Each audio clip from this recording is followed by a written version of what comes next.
Mula naman sa mga scaffolding at gusali sa kalsada, sasahimpapawid na raw ang mga advertisement sa pamagitan ng tinatawag na flying billboard. Gumagamit daw yan ng makabagong teknolohiya na maihahalin tulad sa mga drone. Balitang hatid ni Mark Zambrano.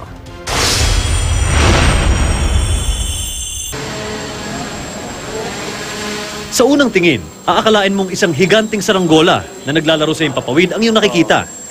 Mabilis, mataas at swabe ang galaw. Ito ang tinuguriang future of advertising, ang flying billboard. Ito ang kauna-unahang flying billboard sa Pilipinas. Kung titingnan nyo, simpleng-simple tingnan, pero matinding teknolohiya ang nasa likod nito.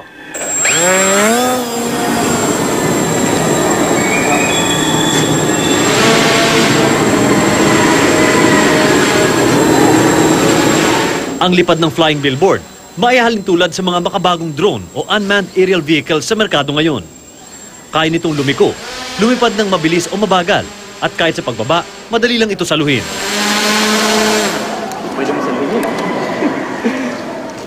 Gawa ito sa specialized foam at wala pang 1 kilo ang timbang. Isang electric-powered propeller ang nagpapalipad dito. Pero ayon sa isa sa mga inventor nito na si Jerry Cheng, hindi ito pwedeng tawagin na drone. We like to call it an electric kite. Kasi it acts like a kite, meaning, pag may nangyari masama, it will fall like a kite. Or basically, it will glide. Ligtas din daw itong gamitin sa mga indoor event na maraming tao. As you can see sa logo sa likod, there's no electronics being shown.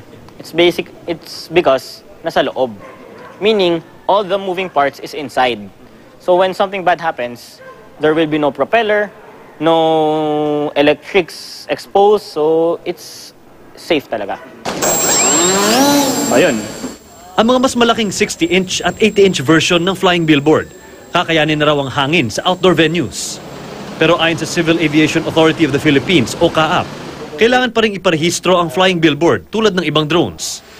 Kasama ito sa safety at security regulations ng CAAP.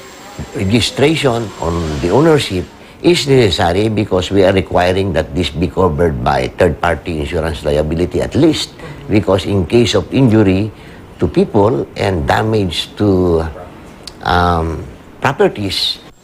Tinutukoy na rin ng CAAP ang mga no-fly zone kung saan bawal magpalipad ng mga drone. Hindi din daw ipaparelease ng CAAP sa Bureau of Customs ang mga drone na walang kaukulang papeles. Mark Zambrano, GMA News.